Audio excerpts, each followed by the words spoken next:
Assalamu alaikum children. Today we are going to do lesson number 3 of English literature. This is actually a reading chapter, Powder and Arms. I want you to please listen very carefully and put your finger on the lines as I go on reading, and later on you can practice. Powder and Arms. The Hispaniola lay some way out, and we went under the figureheads and round the sterns of many other ships, and their cables sometimes grated underneath our keel and sometimes swung above us. At last, however, we got alongside and were met and saluted as we stepped aboard by the mate, Mr. Arrow, a brown old sailor with earrings in his ears and a squint. He and Squire Trelawney were very thick and friendly, but I soon observed that things were not the same between Mr. Trelawney and the captain. This last was a sharp-looking man who seemed angry with everything on board and was soon to tell us why, for we had hardly got down into the cabin when a sailor followed us. Captain Smollett, "Sir, asking to speak with you," said he. "I'm always at the captain's orders." "Show him in," said the squire. The captain, who was close behind this messenger, entered at once and shut the door behind him.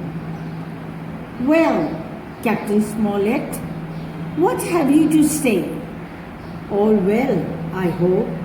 All shipshape and seaworthy." "Well, sir," said the captain, "better speak plain. I believe, even at the risk of offense, I don't like this cruise.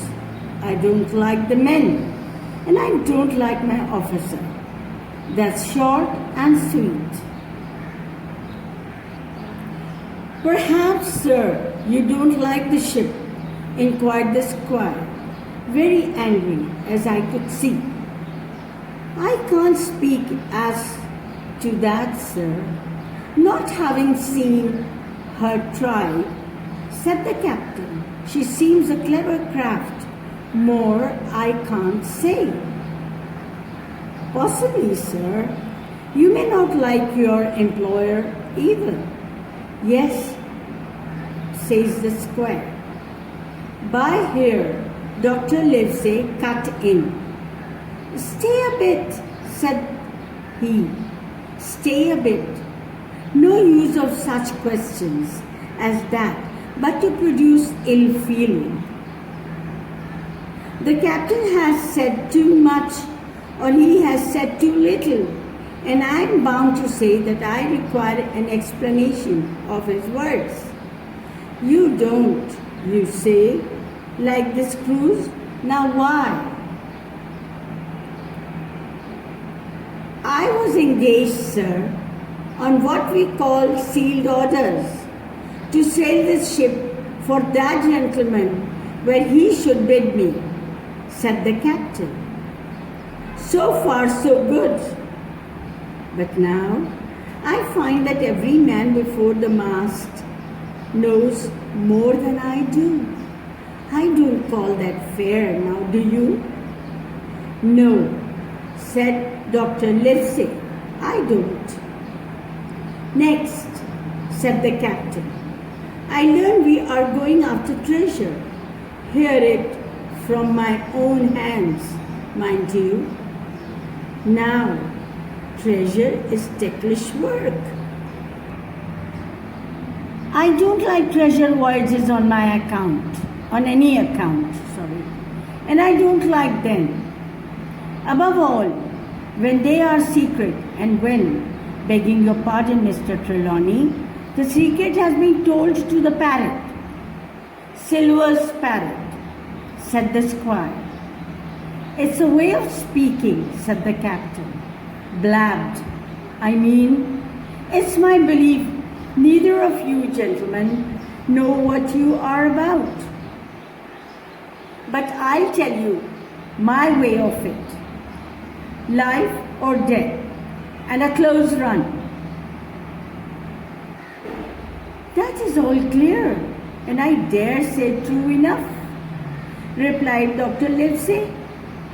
We take the risk, but we are not so ignorant as you believe us.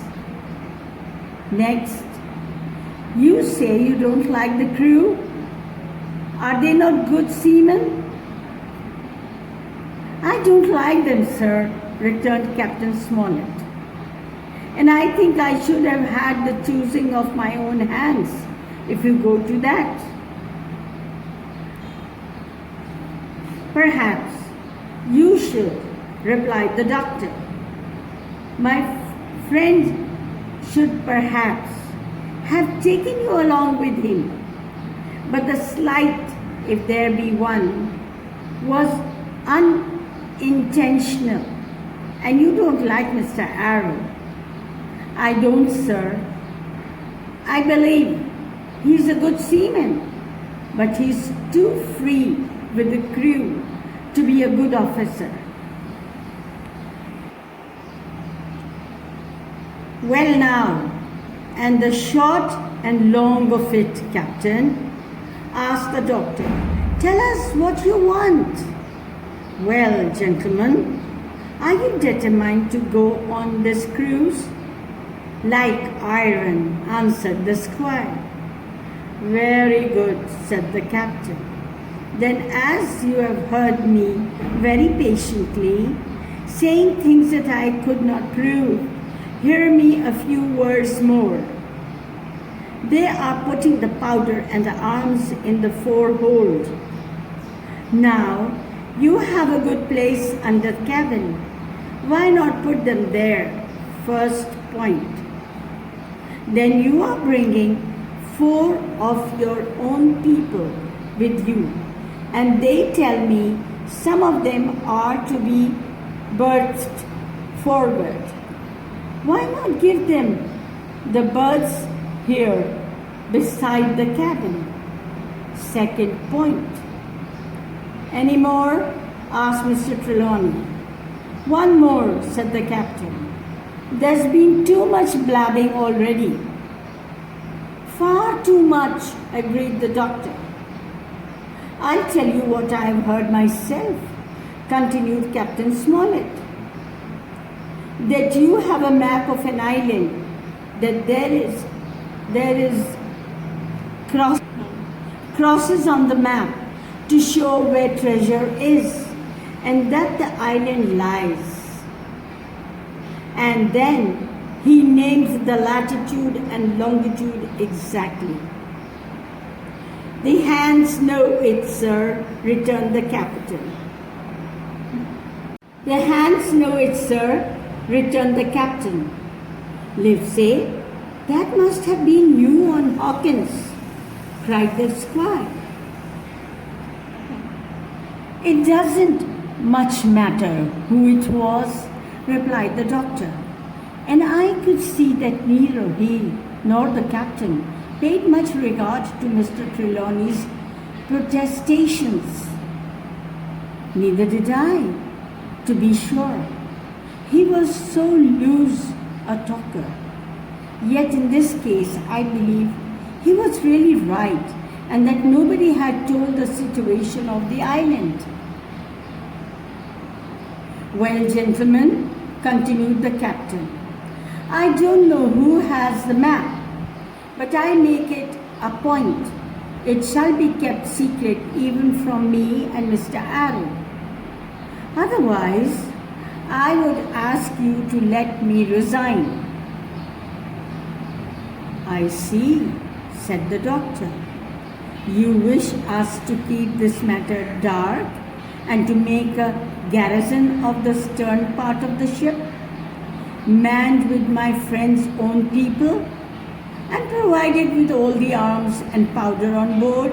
In other words, you fear a mutiny.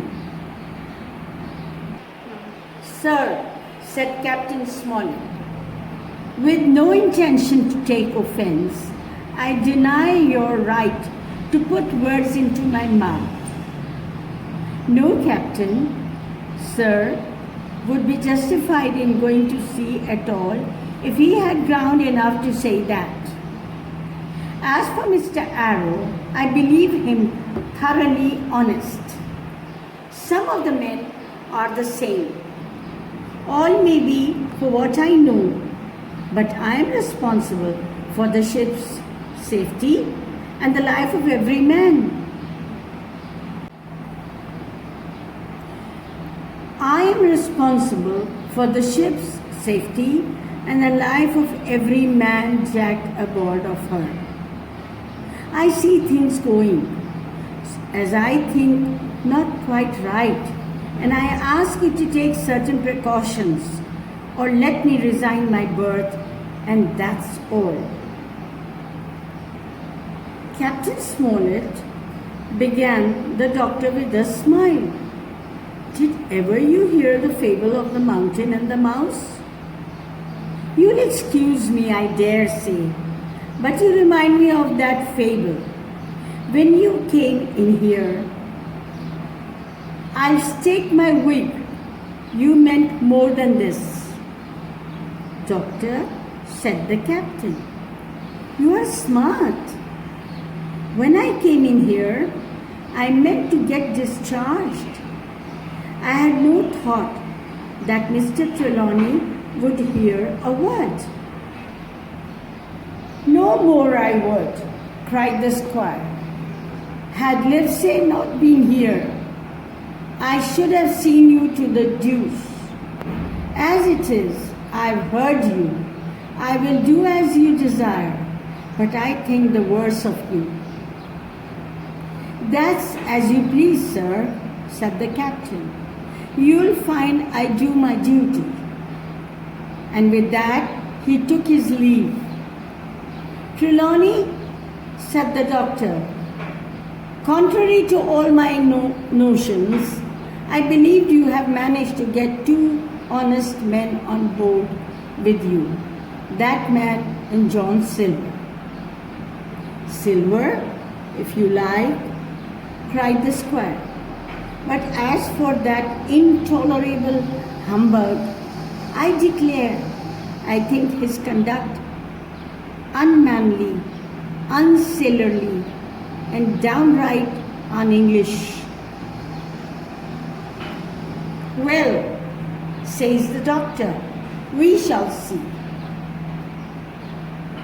When we came on deck, the men had begun already to take out the arms and powder, yo-hoing at their work, while the captain and Mr. Arrow stood by superintending. The new arrangement was quite to my liking. The whole schooner had been overhauled. 6 berths had been made astern out of what had been the after part of the main hold, and this set of cabins was only joined to the galley and forecastle by a small passage on the port side. It had been originally meant that the captain, Mr. Arrow Hunter, Joyce, the doctor, and the squire were to occupy these 6 berths. Now, Redruth and I were to get 2 of them, and Mr. Arrow and the captain were to sleep on deck in the companion, which had been enlarged on each side, till you might almost have called it a round house. Very low it was still, of course, but there was room to swing 2 hammocks, and even the maid seemed pleased with the arrangement. Even he, perhaps, had been doubtful as to the crew. But that is only guess, for as you shall hear, we had not long the benefit of his opinion. We were all hard at work, changing the powder and the berths, when the last man or two and Long John, along with them, came off in a shore boat. The cook came up the side like a monkey for cleverness, and as soon as he saw what was doing, "So, ho, mates," says he. "What's this?" "We are changing of the powder." "We are a changing of the powder, Jack," answered one. "Why, by the powers," cried Long John, "if we do, we will miss the morning tide." "My orders," said the captain shortly. "You may go below, my man. Hans will want supper." "Aye, aye, sir," answered the cook, and touching his forelock, he disappeared at once in the direction of his galley. "That's a good man, Captain," said the doctor. "Very likely, sir," replied Captain Smollett. "Easy with Very likely, sir," replied Captain Smollett. "Easy with that, men, easy." He ran on to the fellows who were shifting the powder, and then suddenly observing me examining the swivel, we carried amidships a long brass nine. "Here, you ship's boy," he cried. "Out o' that! Off with you to the cook and get some work." And then, as I was hurrying off, I heard him say quite loudly to the doctor, "I will have no favorites on my ship." I assure you, I was quite of the squire's way of thinking, and hated the captain deeply. Now that we have completely read the whole lesson, I am sure, if not the whole of it, but most of it must have been clear to you, and you must have enjoyed the reading. This story, written by Robert Louis Stevenson, is very interesting. But here we have to basically focus on our reading. We must improve our fluency and pronunciation. For this, I would like to give you a little help by reproducing or reading the words that are given below. At the end of each page, in the boxes, are given words which may not have been heard by you earlier, but we could review them to improve your pronunciation. Number 1, Hispaniola. Hispaniola. Figurehead. Figurehead. Stern. Stern.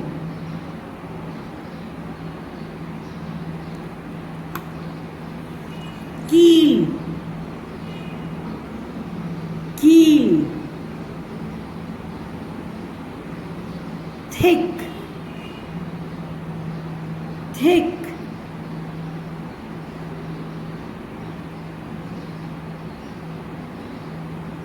Axing. Now, turn your page onto page 10. Page 10 is an interesting picture of the ship. Look at the box given on page 11. Sealed orders. Now let's go on to page 12. Slight, slight.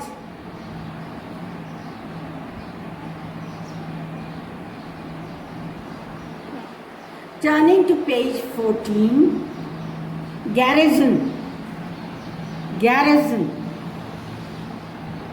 Mutiny, mutiny. Every man jack. Stake my wig, stake my wig. Now on page 15,